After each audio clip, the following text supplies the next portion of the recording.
Shalom, muy buenos días. Hoy vamos a hablar sobre las ciudades de refugio que menciona la Biblia. Y esto lo encontramos en el texto base, en el libro de Números, en el capítulo 35, en donde allí se mencionan 6 ciudades de refugio que se le daban a la persona, ¿verdad?, al homicida que debía huir allí, al dar muerte a alguien por error o inocentemente. Nosotros podemos ver, por ejemplo, en el libro de Deuteronomio, en el capítulo 4, del versículo 41 al 44, en donde Moisés establece 3 ciudades de refugio, y después en otros capítulos y versículos de otros libros podemos ver que eran en total 6. En realidad no hay contradicción en la Biblia. Nosotros cuando nos encontramos con esto nos puede generar algo de confusión o contradicción. Pero después leyendo en el libro de Josué, en el capítulo 20, que lo vamos a leer, vamos a ver cómo desde el inicio, desde el principio, el Todopoderoso estableció 6 ciudades de refugio. ¿Qué es lo que sucede? Moisés, ¿verdad?, establece 3, simplemente porque después Moisés, como sabemos, muere, y el que toma el mando, ¿verdad?, el liderato dentro del pueblo de Israel es Josué, que es el que termina entrando con Caleb y todo el pueblo de Israel, la generación, ¿verdad?, que entró a la tierra prometida. Y cuando él entra, obviamente siguen, ¿verdad?, peleando batallas y terminan estableciendo 6 ciudades. Es obvio que el contexto es otro y el pueblo, ¿verdad?, creció y se dispersó por todo ese territorio. Vamos a ir leyendo este texto base de Números 35 y después vamos a ir leyendo los demás. Y dice: en las llanuras de Moab, junto al Jordán, del otro lado de Jericó, Yahweh dijo a Moisés: ordena a los hijos de Israel dar a los levitas ciudades para habitar de la herencia que ellos poseen, y tú también darás a los levitas campo abierto alrededor de las ciudades. Ellos tendrán las ciudades para habitar, mientras que el campo abierto será para sus animales de cría, para cosechar y para todos sus animales. El campo abierto alrededor de las ciudades que des a los levitas comenzará con una línea trazada alrededor del muro de la ciudad 1500 pies afuera de ella, y se extenderá hacia afuera desde allí. Mide 3000 pies hacia afuera desde el muro de la ciudad hacia el este, sur, oeste y norte, con la ciudad en el centro. El espacio entre la línea de los 1500 pies y la línea de los 3000 será su campo abierto alrededor de las ciudades. Quiero hacer una pequeña pausa, porque aquí a los levitas, ¿verdad?, como nosotros sabemos, no se le da herencia, o sea, tierras, ¿verdad?, como sí se le dieron a otras tribus del pueblo de Israel. Pero lo que sí se le da como herencia, ¿verdad?, aparte del Todopoderoso, porque la herencia de ellos es Yahweh, se le dan ciudades. Y aparte de esas ciudades, que vamos a ir leyendo versículos más adelante, que son en total 48, se les dan ese campo abierto o tierras de pasto, como traducen otras versiones, que iban desde la muralla, ¿verdad?, de la ciudad hacia adelante. Hay personas, estudiosos bíblicos, que mencionan que pasando la medida a metros, ¿verdad?, que es una medida que todos manejamos actualmente y conocemos, serían de la muralla hacia adelante 456 metros aproximadamente de tierras de pasto. O sea, era un terreno en donde allí ellos iban a poder tener sus animales de cría, ¿verdad?, su ganado, sus bestias, para poder pastar y alimentarse. Continúa en el 6: las ciudades que des a los levitas serán las 6 ciudades de refugio, a las cuales permitirás a la persona que mate a alguien huir, más unas 42 ciudades adicionales. Así darás a los levitas 48 ciudades con el campo abierto que las rodea. Es decir, se les dan 42 ciudades a los levitas, ¿verdad?, de todas las tribus de Israel, y aparte de esas 42 ciudades, otras 6 ciudades más, que en total suman 48 ciudades. Esas 6 ciudades, como vemos, de las 48 son ciudades de refugio, que son las que vamos a ir viendo de qué se trataba. Y bueno, y aparte de esas 48 ciudades se les da el campo abierto, o las tierras de pasto, que rodea esas ciudades, o sea, 456 metros, ¿verdad?, hacia los costados. Y continúa en el 8. En cuanto a las ciudades quedarás de aquellas que poseen los hijos de Israel. De las muchas tomarás muchas, y de las pocas tomarás pocas. Cada tribu contribuirá de sus ciudades a las ciudades de los levitas conforme al tamaño de su herencia. Es decir, en palabras sencillas, se iban a sacar esas ciudades de las tribus más grandes, digamos, ¿verdad? De las tribus más grandes que habían recibido mayor herencia, porque eran mayores en números, ¿verdad?, de población. De ahí se iban a sacar el mayor número para darle a los levitas. Y de las otras tribus que tenían menos población, que eran más chicas, ellos iban a contribuir dándole menos ciudades a los levitas. En total, ¿verdad?, sumando todas las tribus, se iban a sacar esas 48 ciudades. Y continúa en el 9. Yahweh dijo a Moisés: dile a los hijos de Israel cuando crucen el Jordán a la tierra de Canaán, designarán para ustedes mismos ciudades que serán ciudades de refugio para ustedes, a las cuales cualquiera que mate a alguien accidentalmente puede huir. Y aquí quiero hacer una pequeña pausa con estas ciudades de refugio, ¿verdad? Porque nosotros vemos claramente cómo los sistemas de gobiernos modernos, las democracias modernas y las repúblicas que tenemos hoy en día en muchos países, se copiaron, se nota claramente que se copiaron y se valieron de esta instrucción, de esta maravillosa instrucción, ¿verdad?, que refleja la justicia del Todopoderoso, en donde nosotros lo que conocemos hoy en día, ¿verdad?, es parecido a las ciudades de refugio. Esa medida es el asilo, ¿verdad?, es esa protección de amparo que se le da hacia las personas por diferentes motivos. Por ejemplo, tenemos el asilo humanitario, en donde los países aceptan en su territorio inmigrantes obligados a abandonar su país de origen por diferentes circunstancias como el hambre, ¿verdad?, o algún tipo de peste o cataclismo muy grande. Tenemos también el otro muy conocido, el asilo político. Es la protección que se le da a personas perseguidas por fines políticos, ¿verdad?, por motivos políticos. Y después también se conoce como asilo u hospicio, ¿verdad?, también al lugar que reúne o acoge niños, es decir, un orfanato. También para ancianos, que es la residencia también para personas mayores. En algunos casos puede ser inclusive hasta pobres o discapacitados, ¿verdad? Y bueno, y vamos a continuar leyendo. En el 12 dice: estas ciudades serán un refugio para ustedes del pariente más cercano de la persona muerta, que puede de otra forma vengar la muerte de su pariente matando al que lo mató antes del juicio delante de la congregación. Y aquí está hablando del vengador de sangre, que traduce en otras versiones, que como lo explica acá claramente, es el pariente más cercano de la persona muerta. Es decir, que si yo el día de mañana mato a alguien accidentalmente, ¿verdad?, el familiar más cercano de esa persona, al querer tomar venganza, ¿verdad?, se convertía en el vengador de sangre. Y este era un derecho legal que tenía en este entonces, en los tiempos de los israelitas, acá en el Antiguo Pacto. Podía perseguirme y darme muerte. ¿Qué sucede? Podía hacer eso si yo realmente había matado con intención a esa otra persona. Ahora, si yo no la maté con intención, si yo soy inocente, ¿verdad?, y fue un error o algo que se dio debido a que yo no tenía ningún tipo de intención de matar a la persona, fui inocente, no tenía culpabilidad, él no podía matarme. Tenía que esperar a que yo sea juzgado, ¿verdad?, delante de la congregación. Y bueno, y si ahí se establecía de que yo había sido literalmente culpable, un asesino, bueno, él tenía derecho a perseguirme y darme muerte. ¿Qué sucedía si la congregación juzgaba y me declaraba a mí inocente, ¿verdad?, de que yo no había tenido intención? Bueno, yo tenía el recurso legal de huir a una de estas ciudades de refugio, la más cercana, y tenía que permanecer allí, ¿verdad?, hasta la muerte del sumo sacerdote de ese entonces. No podía salir. Desde el momento que el sumo sacerdote moría, yo sí tenía este derecho a volver a mi ciudad de origen. Ahora, ¿qué sucedía si yo salía antes del tiempo de la muerte del sumo sacerdote?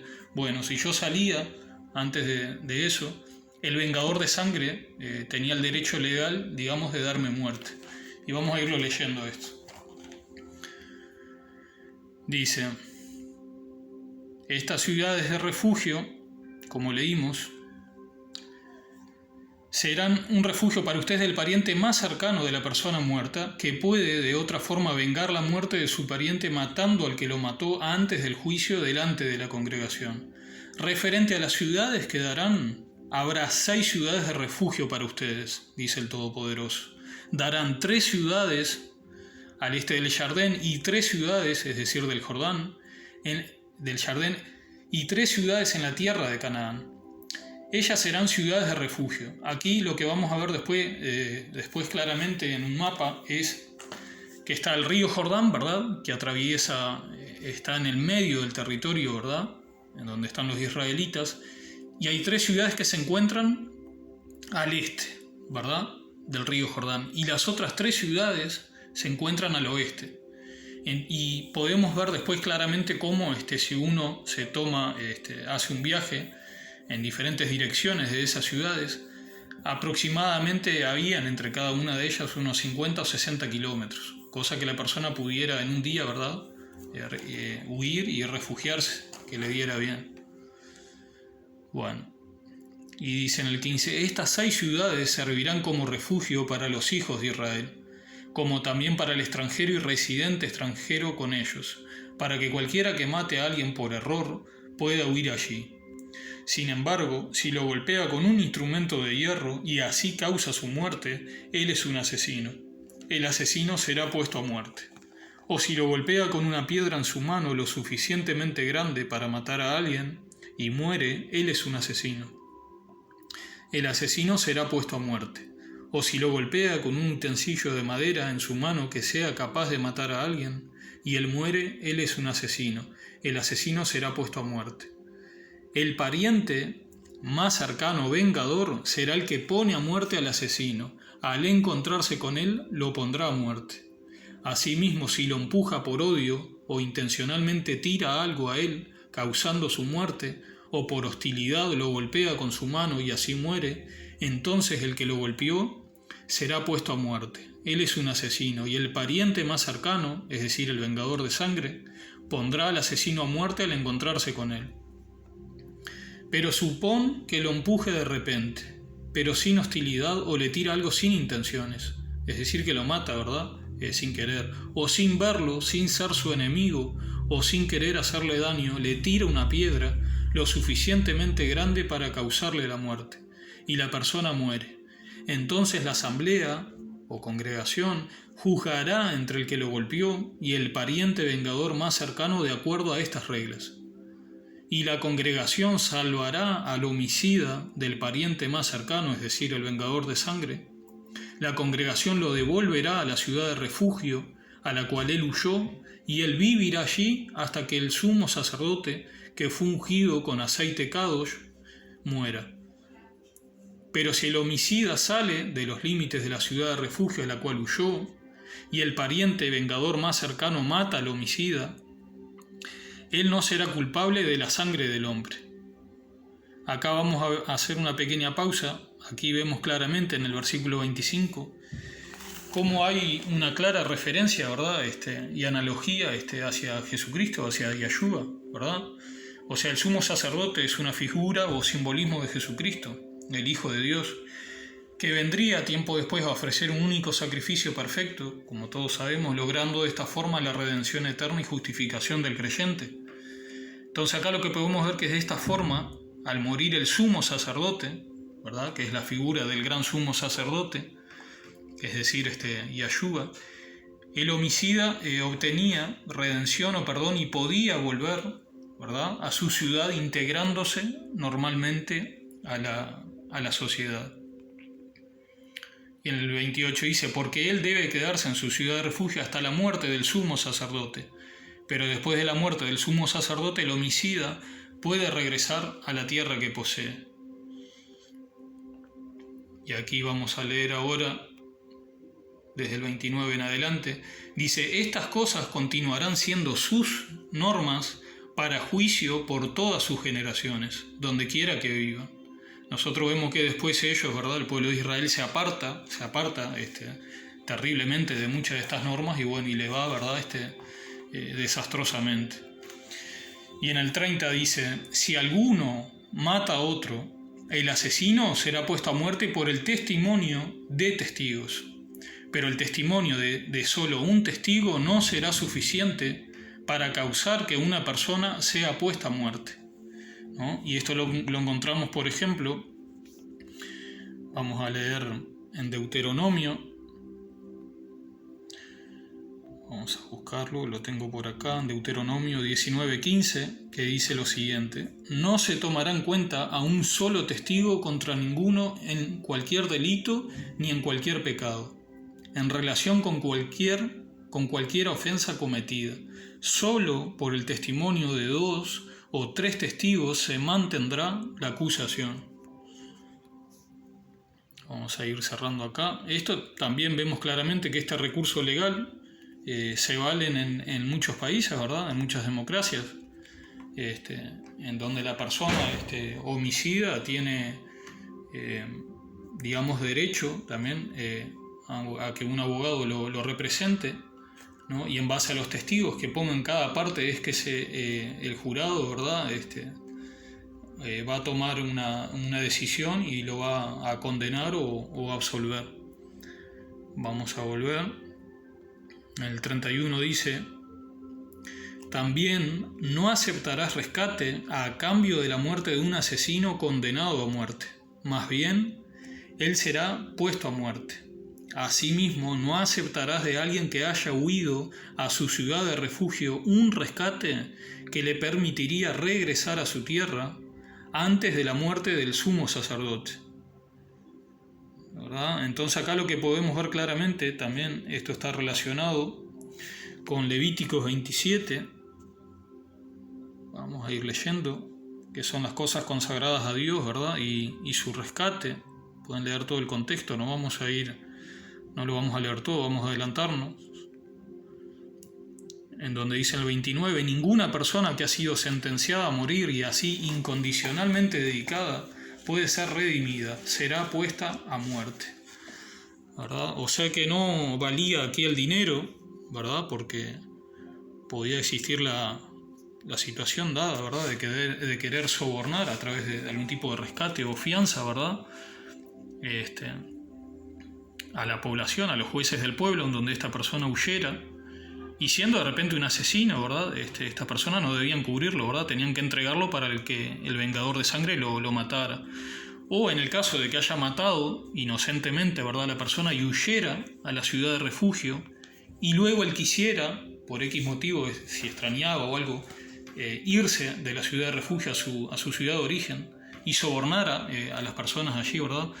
No podía hacerlo.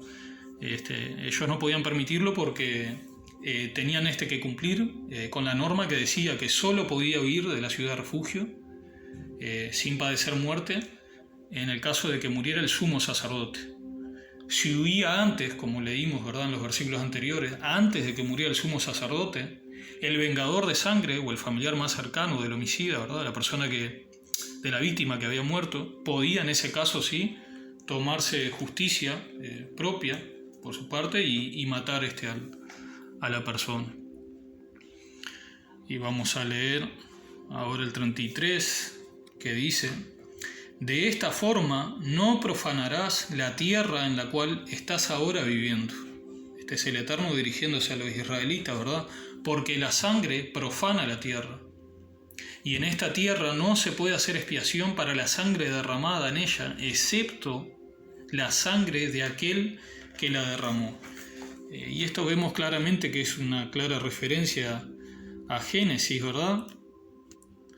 En el capítulo 9, en el versículo 5 al 6, en donde aquí el Todopoderoso se está dirigiendo a Noé y a sus hijos, que dice: porque ciertamente demandaré la sangre de vuestras vidas, de mano de todo animal la demandaré, y de mano del hombre, de mano del varón, su hermano, demandaré la vida del hombre. El que derramare sangre de hombre, por el hombre, su sangre será derramada, porque a imagen de Dios es hecho el hombre. Vamos a ir cerrando acá. Y también esto se encuentra en Deuteronomio.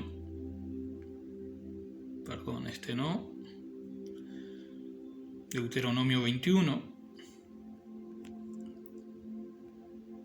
que dice: si en la tierra que Yahweh, su Elohim, les está dando para poseer, una víctima de asesinato es encontrada tendida en un campo, y el que perpetró el asesinato no es conocido, entonces los ancianos y jueces de ustedes saldrán y medirán la distancia entre él y los pueblos adyacentes.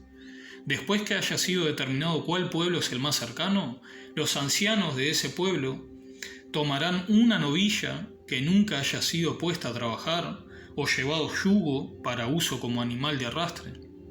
Los ancianos de ese pueblo traerán la novilla a un valle con un arroyo en el que nunca se seque, a un lugar que nunca es arado o sembrado, y quebrarán la cerviz de la novilla allí en el valle. Entonces los sacerdotes, que son levitas, se acercarán, porque Yahweh, su Elohim, los ha escogido a ellos para servirle y para pronunciar bendiciones en el nombre de Yahweh. Ellos decidirán la solución a toda disputa y asuntos que envuelven violencia.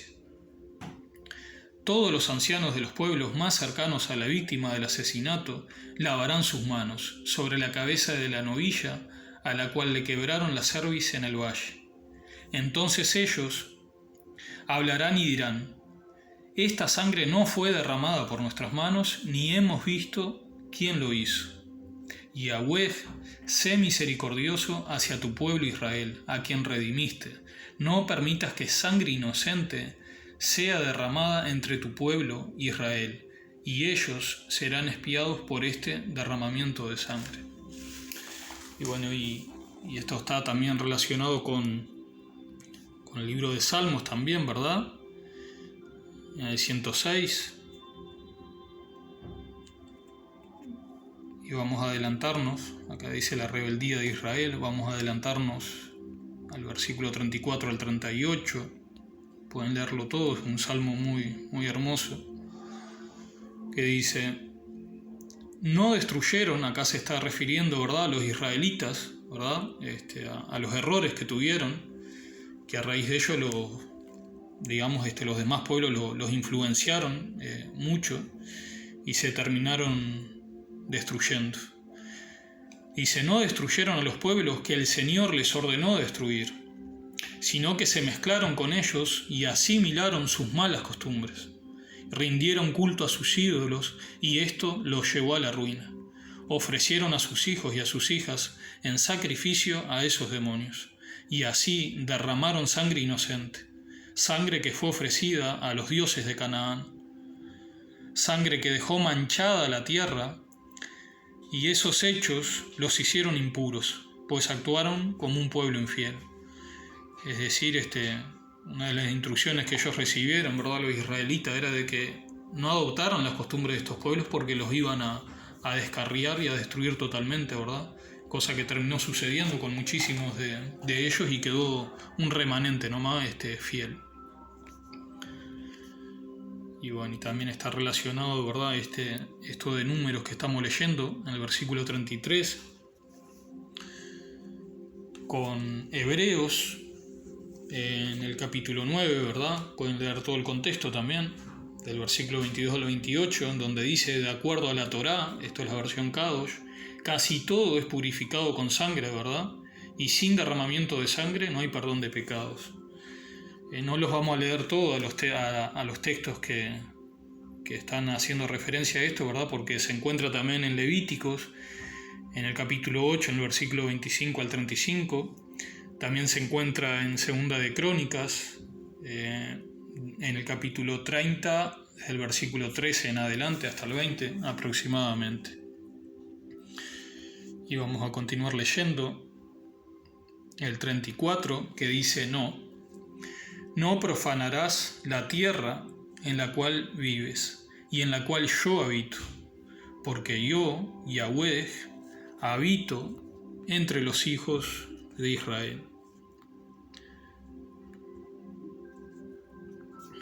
Y bueno, y aquí también, ¿verdad?, lo del versículo 34 se refiere al libro de Levíticos, en el capítulo 18, versículo 24 en adelante, vamos a leer que dice: no os contaminéis con ninguna de estas cosas, porque por todas estas cosas se han contaminado las naciones que voy a echar delante de vosotros, porque esta tierra se ha corrompido. Por tanto, he castigado su iniquidad sobre ella, y la tierra ha vomitado a sus moradores.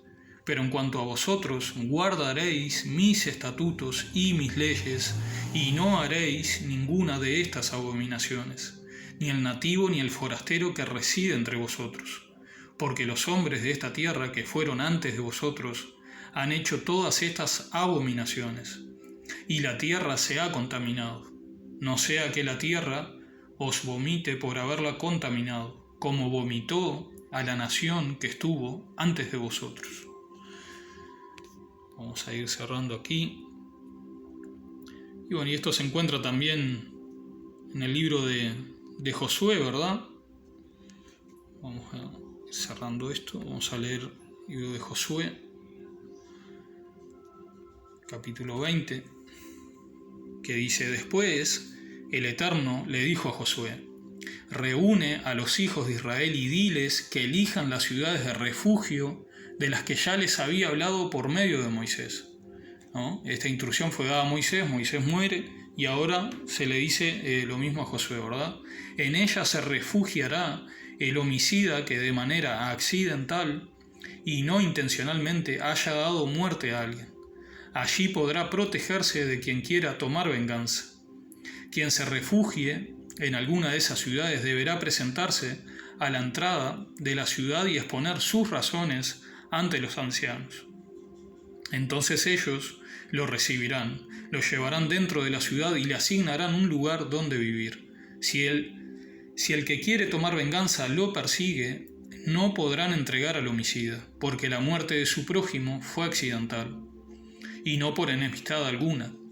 El homicida se quedará en la ciudad hasta que comparezca ante todo el pueblo, y hasta que muera el sumo sacerdote en turno. Solo entonces podrá el homicida volver a su casa y a la ciudad de donde huyó. Entonces eligieron estas ciudades: Cedes en Galilea, en el monte de Neftalí; Siquén, o Siquem, traducen otras versiones, en el monte de Efraín; y Kiriat Arba, que es Hebrón, en el monte de Judá, al otro lado del Jordán, al oriente de Jericó. Eligieron las ciudades de Beser en el desierto, en la llanura de la tribu de Rubén, Ramot en Galaad, de la tribu de Gad, y Golán en Basán, de la tribu de Manasés. Estas fueron las ciudades elegidas para que, en caso de una muerte accidental, se pudieran refugiar todos los hijos de Israel y los extranjeros que vivieran entre ellos, hasta que comparecieran delante de todo el pueblo. Así no serían muertos a manos del que quisiera tomar venganza, es decir, el vengador de sangre. Vamos a cerrar lo de Josué y vamos a ver las ciudades de refugio, cómo estaban establecidas. Aquí podemos ver un mapa, ¿verdad? Vemos una al norte, en el territorio de Neftalí, y después vemos otras a la derecha, el territorio de Manasés, dice, y hay otra al lado izquierdo, Manasés oeste, también allí en donde está el territorio de la tribu de Rubén, y bueno, y tenemos en Judá. Como podemos ver, ahí está el río Jordán.